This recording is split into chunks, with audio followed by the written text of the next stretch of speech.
Bismillahirrahmanirrahim. Assalamu alaikum. Respected dear students, this is your course facilitator फजल शहबाज खान. उम्मीद करता हूँ कि आप जहाँ कहीं भी हैं ठीक ठाक होंगे, महफूज होंगे. एक बार फिर आपकी खिदमत में हाजिर हूँ अपने इस बार सेम सीरीज़ को फॉलो करते हुए उसके पार्ट नंबर 10 को लेकर, कि जहाँ हम अपने लेटर H के कुछ मखसूस वर्ड्स यहाँ पर फॉलो करेंगे. तो एक नंबर जो मैंने आपके सामने लिखा छोड़ दिया है वो है नंबर 66. इससे ये पता चलता है कि हमने लास्ट टाइम जो 9 पार्ट्स तक पढ़ा उनमें टोटल नंबर ऑफ़ वर्ड्स हमने वर्ड नंबर 66 तक किए थे. आज हम वर्ड 67 से आगाज़ करेंगे. तो इससे पहले कि हम अपने वर्ड नंबर 67 का आगाज़ करें, एक बार फिर ये याद दिलाना चाहूँगा कि बहुत से तो चलो ऐसे वर्ड्स हैं जो कि मैं इस लिस्ट में दे रहा हूँ to be my word number 66. ऐसी 100 वर्ड्स भी हो जाएंगे देखते देखते. बट द पॉइंट इज़, इन वर्ड्स के साथ जो मैं मीनिंग्स आपको देता हूँ उन मीनिंग्स को भी अगर सामने रखा जाए तो मैं जानबूझकर उन मीनिंग्स के अंदर भी बहुत सारे ऐसे वर्ड्स कोट करता हूँ या आपको लिखवा रहा हूँ कि जिसे अगर आप गौर से देखें तो वो आपके इम्पॉर्टेंट वर्ड्स की ही सूरत इख्तियार करते हैं और इसी लिस्ट में ऐड कर लिए जाएं तो कोई बुराई नहीं है. तो मीनिंग को भी गौर से देखिएगा. ठीक है, हम अभी इस वक्त अपने वोकैबुलरी के सेक्शन में वर्ड और सिनोनिम्स पर बात कर रहे हैं, लेकिन सिनोनिम भी तो वर्ड बन सकता है. ठीक है, तो मीनिंग्स भी गौर से देखें और उन मीनिंग्स को समझने के बाद वर्ड या सिनोनिम में से किसी को भी समझकर आप एंटोनिम प्लान करने की आदत यहाँ पर ज़रूर डालें. चलें, यहाँ पर एक काम करेंगे. At the end of the time जितने वर्ड्स हमने यहाँ पर पढ़ लिए होंगे, जितने भी पार्ट्स मैं आपको यहाँ देने जा रहा हूँ, मैं उन वर्ड्स को एक लेक्चर आपके सामने रखूँगा. मैं उन तमाम वर्ड्स को आपके सामने यहाँ पर शो करूँगा और पूछूँगा आपसे that in all of those words that you have so far gone through, उन वर्ड्स की प्रोबेबल एंटोनिम क्या हो सकती है. और फिर आप जज करेंगे एक तरफ मैं आपको वहाँ पर वो वर्ड्स दिखाऊंगा. इस तरह हम एंटोनिम की लिस्ट को भी फॉलो इन्हीं वर्ड्स पर रखकर कर लेंगे. दोनों चीज़ों की तैयारी हो जाएगी.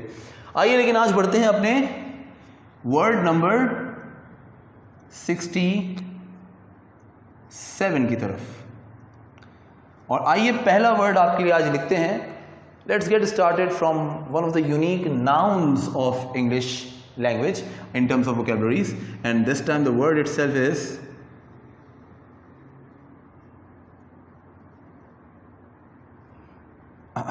I'm sorry.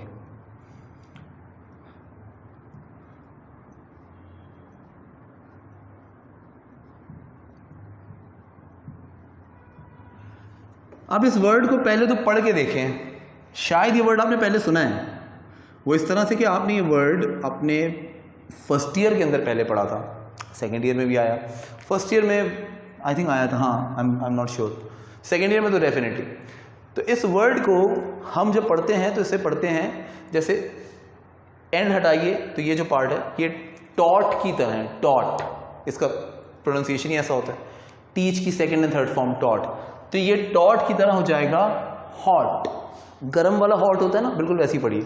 तो ये हॉट जो है अगर हॉटी बन जाए तो एडजेक्टिव है, मतलब सिर्फ वाई लगा दिया जाए टी के बाद तो एडजेक्टिव बन जाए, डिफाइनिंग. लेकिन इसे जैसे जिस एंड के साथ दिखा है ये एंड हमेशा नाउन को सूट करता है, तो इसे पढ़ा जाएगा हॉटीनेस. हॉटीनेस का बड़ा आसान सा मतलब आपको बताता हूँ. Let's talk about it in the case of meanings. Now the meaning of the word haughtiness is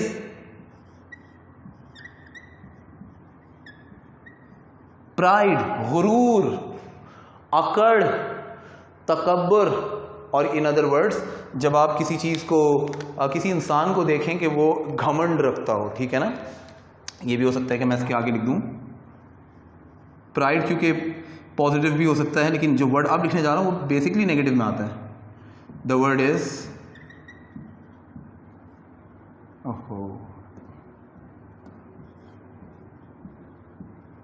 arrogance. Arrogance is another meaning and so on and so forth. चलें इसका जल्दी से इस्तेमाल करते हैं इस वर्ड का. आप खुद भी ट्राई करेंगे, कर ही रहे होंगे. और अगर आप पहले खुद ट्राई करना चाह रहे हैं सीखने के लिए तो स्क्रीन पर पाउस का क्लिक करिए, रोकिए और पहले खुद ट्राई करिए, फिर देख लीजिए. मैं बहरहाल कंटिन्यू करता हूँ. So let's use the word haughtiness. Ahmed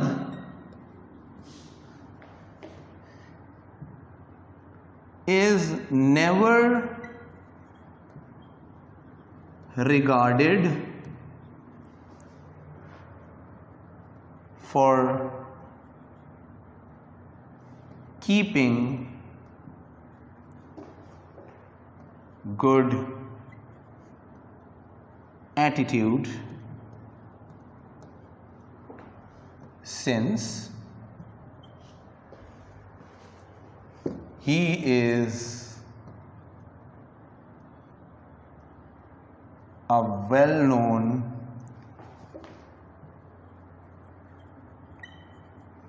person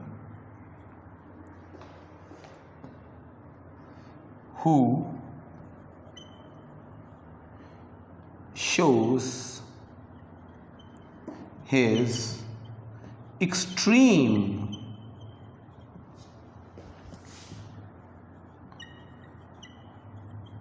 haughtiness। मैं जुमले बाज़ों का छोटे बनाना चाहता हूँ लेकिन नहीं बनाता। उसकी वजह क्या है? उसकी वजह ये कि मैं कुछ प्रूफ करना चाह रहा हूँ। मैं बार बार कहूँगा ये वर्ड्स आप टेस्ट प्रिपरेशन में ज़रूर देखिए, लेकिन आगे यूज़ करना तो बड़े जुमले हमेशा फ्लेवर ऐड करते हैं जब आप बोलते हैं या जब आप लिखते हैं, ठीक है ना, इम्प्रेस करने के लिए। तो इसे देख लीजिए, मैं फ़ौरन मिटाने जा रहा हूँ ताकि मज़ीद इसके कुछ वर्ड्स यहाँ पर ऐड किए जा सकें।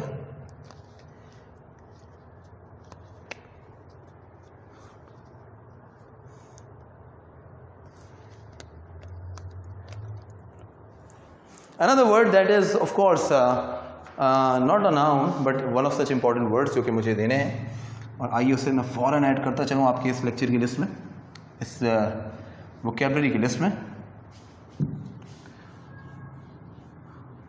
ना तो आज के बाद बोलने में कंजूसी करें, इंग्लिश बोलने में, और ना ही इंग्लिश लिखने में। पहले तो लिखने की आदत डालें, खुल के लिखें, खुल के पढ़ें, खुल के लिखें, और बाद में बोलने की आदत डालें और बड़े बड़े जुमले यूज़ करें। Let's talk about word number 68 and the second word of letter H. This time the word is again a noticeable word that you have gone through both in first year as well as in second year as well. So second year में तो बहुत जगहों पर, इसीलिए मैं second year की जो novel है ना The Prisoner of Zenda, heads off, उसको तो मैं बहुत रिगार्ड करता हूँ। The word is hapless। आप में से अक्सर लोगों ने लिखते ही देख लिया होगा और समझ लिया होगा यार ये वर्ड हमने चैप्टर नंबर 2 में पढ़ा है। Oh yes, in chapter number 2 of the prisoner of Zenda, के जहाँ पर जाहिर है कि रूडोल्फ रैसनल देखता है कि दो दोस्तों के बीच में तकरार हो रही होती है, Bertram and he is George Featherly. तो जॉर्ज फेदरली उसे बहुत टीज करता है और रैसनल जब सोने जा रहा होता है तो यही कहता है कि मैं सोने के लिए चला गया और मैंने बर्ट्रम को जॉर्ज फेदरली की hapless, I beg your pardon, George Featherly के हाथों हैप्लेस हालत में बर्ट्रम को छोड़ दिया। तो बेचारा क्या था, एक तो लेस आ रहा है, नेस होता तो नाउन होता, लेस है तो डिफाइनिंग हो गया, श्योरली एडजेक्टिव हो गया। तो इसकी मीनिंग क्या है, लेट्स फाइंड आउट। तो हैप्लेस का मतलब होता है बीइंग आइदर अनलकी, और जिस तरह ये हैप्लेस खुद लिखा हुआ है उस तरह से भी देखा जाए, सो बीइंग हेल्पलेस। तो अनलकी होना, हेल्पलेस होना, हैप्लेस होने के लिए कहा जाता है। जैसे एक जुमला है,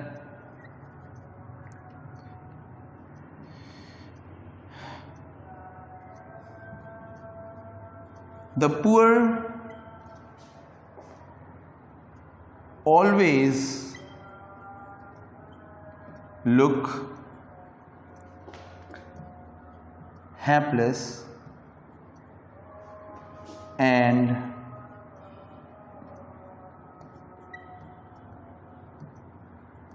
devastated यानी ruined, बर्बाद, बिल्कुल परेशान, तंगदस्त। गरीब जो हैं वो अक्सर बहुत बदकिस्मत और हमेशा बहुत बदकिस्मत और परेशान, बिखरे हुए नज़र आते हैं। So such is the sentence to be for the word number 68 and the second of H. And to move on to the next of the words as we get down to more of it, इसके चंद ऐसे words हैं जो कि मैं आपको यहाँ पर ज़ाहिर है कि देना चाहूँगा, सारे तो नहीं ऑफ कोर्स, लेकिन फिर भी कुछ ऐसे वर्ड्स हैं जो कि बहुत बहुत इम्पॉर्टेंट हैं। Now the word itself must needs to be the same adjective, and let's get continue to this list. Adjective ही लिखूंगा तो इसे नहीं मिटा रहा, थोड़ा स्पीड अप कर रहा हूँ ताकि अच्छी क्वांटिटी इस लेक्चर में भी आपको मिले नए नए वर्ड्स की. Here we move on, and this time to the third word of it. ये मैं कर क्या रहा हूँ, ब्लैक से लिखना था तो ब्लू से लिख रहा हूँ.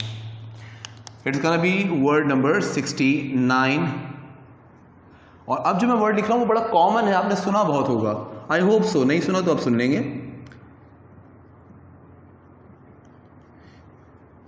इस वर्ड को प्लीज पढ़ के दिखाइए. सही पढ़ रहे हैं प्रॉबेबली, शायद. The word is heinous. अच्छा, पाकिस्तान में ज़्यादा और नॉन नेटिव स्पीकर्स के दरमियान ये वर्ड ऐसे ही पढ़ा जाता है. इस वर्ड को पढ़ा जाता है हीनियस. हीनियस. अच्छा, बोलते बोलते हीनियस ही हो जाता है ये, लेकिन ये सच है कि जिस तरह लिखा है वैसे ही पढ़ें इसको बिल्कुल. So that's not heinous, that's heinous. Heinous. अच्छा, कुछ वर्ड्स जिस तरह पढ़े जाते हैं वैसे ही पता लग जाता है कि ये नेगेटिव होंगे. तो हीनस, जिस तरह मुंह बिगाड़ के आप कह रहे हैं, तो इसी तरह याद रखिए कि ये नेगेटिव है, मतलब किसी बुरी चीज के लिए. क्या है, let's talk about it. The word heinous means evil या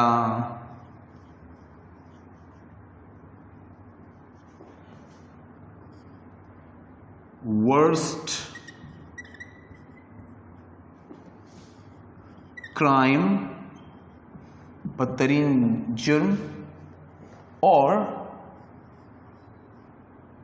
एक बड़ा अच्छा वर्ड लिख रहा हूं, बहुत कॉमन, और ये नया वर्ड भी होगा आपके लिए. आर से लिख रहा हूं लेकिन आपकी लिस्ट में आना चाहिए. The word is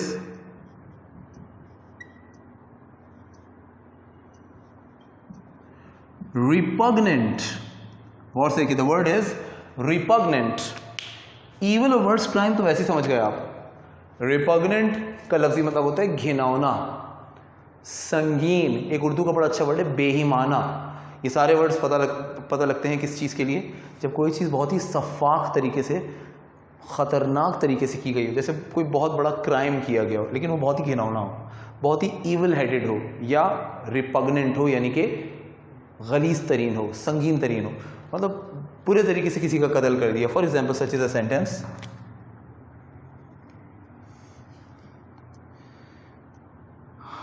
our community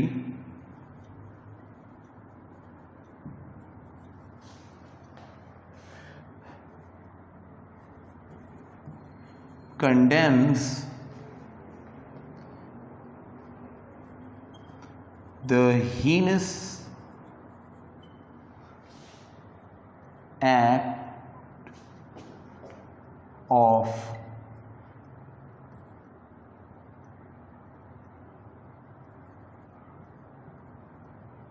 harassment. सोच समझ के एक जुमला लिखा जो एक ही लाइन में मुकम्मल हो जाए. मैं देख सकता हूँ अगर कि ये कट ना रहा हो. हाँ, पूरा ही दिख रहा है. यानी हमारी कम्युनिटी जो है वो हरासमेंट जैसे बेईमाना जुर्म अमल को बहुत ज़्यादा उसकी मज़म्मत करती है, कंडेम करती है. तो इसको भी नोट कर लीजिएगा. आगे बढ़ते हैं to go to the next of the words amongst the list. And the word I get to give you is probably the one you know, and it is going to be noun this time.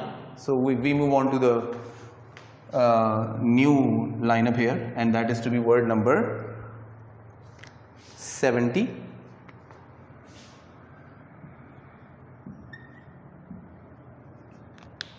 वो word क्या है इस बार? Adjective तो नहीं है मेरा ख्याल है, वो नाउन. हाँ, नाउन है जो मैं आपको देने जा रहा हूँ.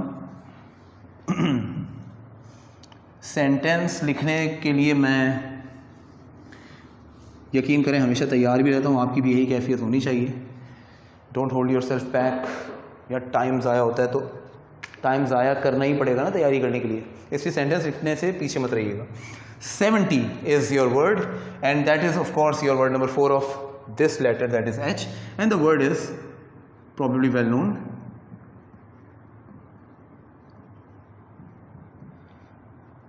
नोन तो है लेकिन शायद पढ़ते गलत होंगे। पहली बात मुझे ये बताएं कौन सा स्पीच है। ओ राइट आंसर। क्यों बताएं? क्योंकि जो चीज़ वाई पे ख़त्म होती हो, हमने पहले ही सुना CY HY वॉट एवर, लेकिन अगर सिर्फ वाई नज़र आ जाए, अक्सर ऐसे वर्ड्स ऐसे होते हैं जिनको हम वाई देखते ही एंड में नाउन कहें, नाउन ही कहें, यानी या तो सब्जेक्टिवली यूज हो या ऑब्जेक्टिवली। अब इसे पढ़ते हैं हेरार्की। हेरार्की, लोग इसे HI देखकर हायरार्की भी पढ़ते हैं।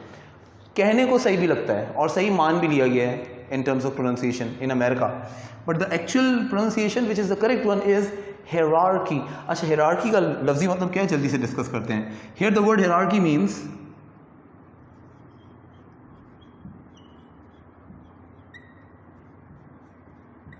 ranking system, or should I say in the easiest possible words, status, दर्जा या दर्जाबंदी, या दर्जाबंदी का निज़ाम, उसे हायरार्की कहते हैं। अब मिसाल के तौर पे कॉमर्स के स्टूडेंट्स बहुत यूज़ करते हैं ना इस वर्ड को, जबकि ये वर्ड हमने Pakistan and the modern world में कई बार लिखा हुआ देखा है। जब Liaquat Ali Khan university of Kansas में खड़े होकर स्पीच दे रहे थे तो हायरार्की का उन्होंने कई बार जिक्र किया, with in Asia, amongst the continents and all over the world. तो ऐसे में उन्होंने हायरार्की का वर्ड बहुत यूज़ किया। तो जैसे अकाउंटिंग वगैरह के लैंग्वेज में या कॉमर्स की लैंग्वेज में हायरार्की एक हायरिंग सिस्टम को कहा जाता है। मसलन किस रैंक पे आपको हायर किया जा रहा है, like a manager, like an executive president, like president, ठीक है ना, और वट एवर, ठीक है ना। ये सारे एक के बाद एक लेवल्स हैं, तो लेवल्स ऑफ हायरार्की कहा जाता है जिसको। जैसे जुमला है,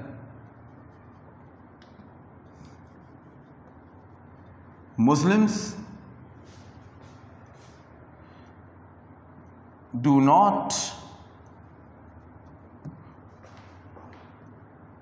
believe in different and so called,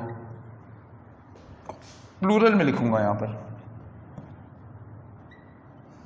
hierarchies in their peoples। अपनी कौमों में, या कौमों से मुराद हम कह सकते हैं सिंधी, बलोची, पंजाब, सराइकी, ठीक है ना। अपनी कौमों में, इसलिए पीपल्स लिखा है जानबूझकर, नेशंस इसका मतलब है। मुसलमान अपनी कौमों में मुख्तलिफ और नाम नेहाद दर्जा बंदी पर यकीन नहीं रखते। हाँ, सच इज द सेंटेंस, इसको भी देख लीजिए। फ़ौरन इसे मैं मिटाने जा रहा हूँ to move on to the next set of words. 70 words हमारे हो चुके हैं and let's get continue to a few more.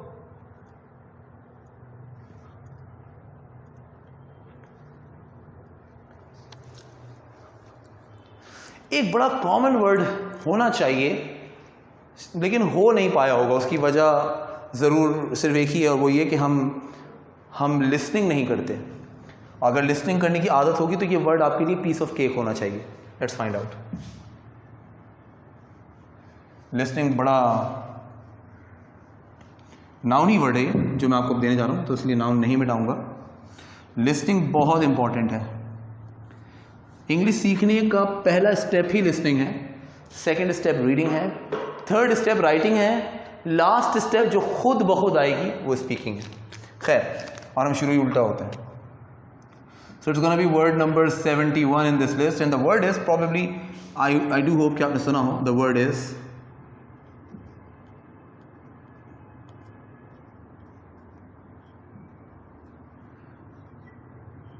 It is noun and the word itself is, पढ़ के देखिए, द वर्ड इज हाइएटस। अब देखें, पीछे लिखा था हायरार्की लेकिन उसे हेरार्की पढ़ते हैं, हालांकि HI लिखा था लेकिन यहाँ पे HI लिखा है, लेकिन अब इसको HI की तरह पढ़िए, दैट इज हाइएटस, जैसे लिखा वैसे पढ़िए, हाइएटस। अब हाइएटस क्या है जरा देखते हैं।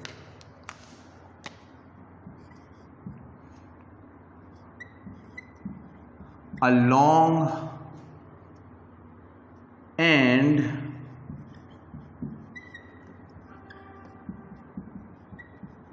delayed gap, सही तरह मीनिंग नोट करते हुए, इन ड्यूरेशन। इसको समझने के लिए पहले यह सुन लेना जरूरी है कि बेसिकली ये है क्या। हाइएटस का आसान मतलब हो सकता है एक अनअनाउंस्ड और सडन मगर लंबा गैप। मसलन इमेजिन करिए कि एक टीचर आपको पढ़ाने आए और पढ़ाते पढ़ाते, जबकि वो गया नहीं है, लेकिन एकदम से वो चला जाए कहीं। आपने सोचा चलो कुछ दिनों की बात होगी, वापस आ जाएंगे। गए और गए तो बस गए, इतने कि आप ये तक सोचने लगे कि वो नहीं आएंगे, और फिर ऐसे ही हुआ कि कुछ अर्से के बाद वो आ गए। तो अब एक गैप जो इटर्निटी लग रहा था, ना ख़त्म होने वाला, एक लंबे टाइम के बाद जब वो ख़त्म हुआ, तो इतने बड़े गैप को कहा जाता है हाइएटस। यानी वो डिले लॉन्गर जो कि थोड़ा सडन हुआ और थोड़ा सा लॉन्ग लास्टिंग हो गया। तो ऐसे गैप को जो कि फिर इवेंचुअली ख़त्म होता है, बड़ा है, इसलिए हाइएटस कहते हैं। फॉर एग्जाम्पल,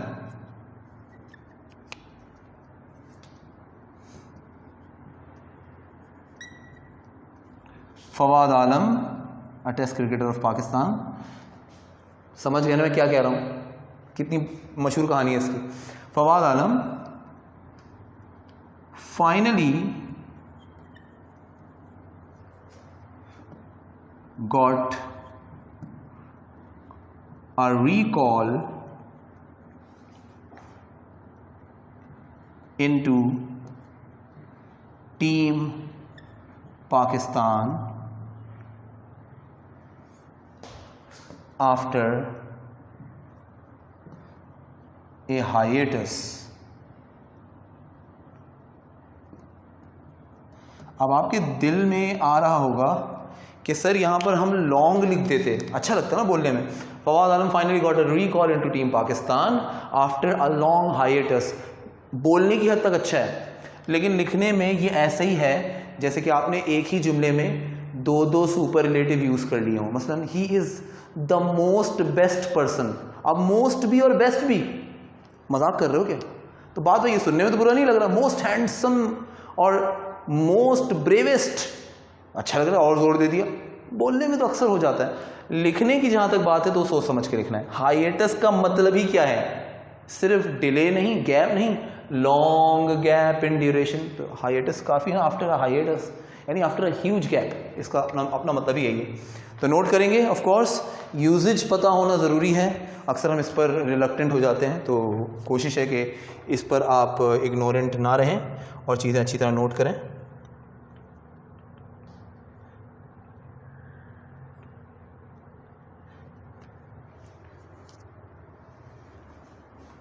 एक अच्छा वर्ड है जो कि हमारी सोसाइटी के लिए बड़ा कॉमन हो गया है, सैडली, और ये हमारा एच के सेक्शन का लास्ट वर्ड होगा, जिस पर जाहिर है कि फिर हम अपना पार्ट नंबर 10 यहाँ पर वाइंड अप करेंगे और इंपॉर्टेंट लिस्ट को फिर इंशाल्लाह किसी और लेटर के साथ यहाँ कंटिन्यू करेंगे। This is to be word number 72, one of the most important words, noun ही है,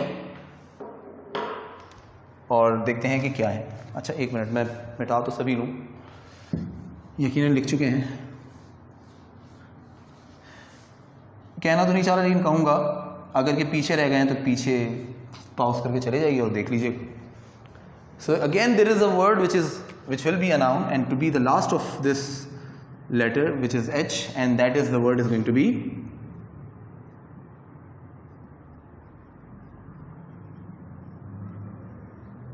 जी। क्या पढ़ेंगे इसको आप?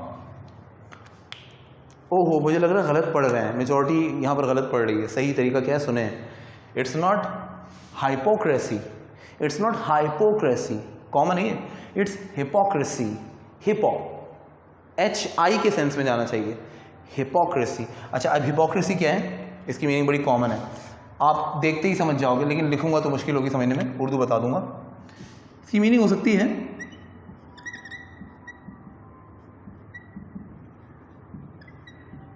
प्रिटेंडिंग, दिखावा, pretending to believe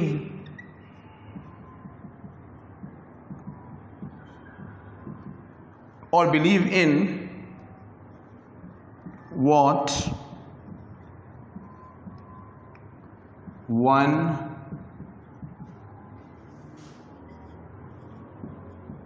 does not। मुझे सोच समझ के बताइएगा कि मैंने यहाँ पे क्या लिखा है। आपको दिए जाते हैं 5 से 7 सेकेंड्स, आप बता सकते हैं, मेरा ख्याल है it's not gonna be so difficult.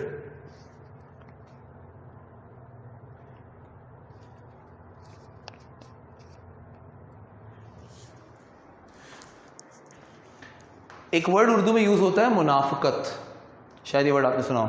तो हिपोक्रेसी मुनाफिकत को कहा जाता है। मुनाफिकत क्या होती है? किसी ऐसी झूठ पर या किसी ऐसे अमल पर यकीन कर लेना या यकीन दिखाना जो एक्चुअली किसी ने किया ही ना हो, जो एक्चुअली आपने होते देखा ही ना हो। तो ऐसी चीज़ों को मुनाफिकत कहते हैं, ठीक है ना। अब आप किसी शख्स को देखते हैं कि वो आपसे कई वादे कर ले और कई बातें आपसे कर ले कि ऐसा हो जाएगा, ऐसा कर लूँगा, ऐसा ज़रूर हम देखेंगे, और सडनली वक्त पे वक्त निकल जाए, एक वक्त आ जाए, एंड ऑफ द टाइम आ जाए और आप देखते हैं कि कुछ हुआ ही नहीं। तो उसकी सारी बातें जो अब वो नहीं कर पाया, तब उसने जिस तरह कहा था तो वो एक दिखावा ही था ना, कि बिलीव करो मैं वो हूँ, मैं वो हूँ, मैं वो हूँ, मैं वो हूँ, लेकिन वो नहीं निकला। इसका एक सेंस इस तरह से भी देखें, एक तरफ आपने देखा कि वो शख्स जो कि किसी ऐसी चीज़ पर यकीन कर ले जो होती ही ना हो, एक शख्स जो किसी ऐसी चीज़ पर यकीन भी करवा ले जो वो करता ही ना हो, ये भी इसका सेंस है। तो मुनाफिकत। अब हिपोक्रेसी पर गौर करते हैं। जैसे कि एक जुमला है, मुनाफिकत अक्सर झूठे ही करते हैं। The lawyers keep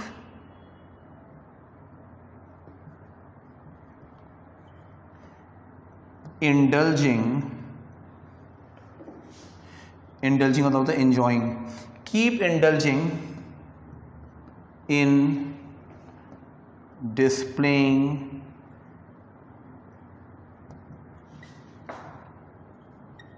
their hypocrisy। Hypocrisy अच्छा लगे कि हिपोक्रेसीज के तौर पे यूज ना हो, अक्सर लोग करते हैं, तो ये सिंगुलर प्लूरल दोनों में यूज होता है। झूठे अपनी मुनाफिकत जाहिर करने से लुत्फानंदोज होते रहते हैं, यानी मुनाफिकत करने में उनको मज़ा आता है और एक वक्त आता है कि वो इसके आदी हो जाते हैं। So that is that for this part, that ends part number 10 on a high.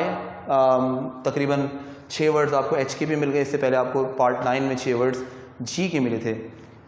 आई और जे, इनकी कितने वर्ड्स मैं अगले पार्ट में लेकर हाजिर हो रहा हूँ, इसके लिए इंतज़ार कीजिएगा। I will come up with part number 11 very shortly. आज के लिए बस इतना ही, इस पार्ट के लिए बस इतना ही। नेक्स्ट पार्ट में मिलते हैं, इस उम्मीद के साथ कि अपना आप जहाँ कहीं भी हैं बहुत ख्याल रखेंगे। टेक केयर, अल्लाह ने के बाद।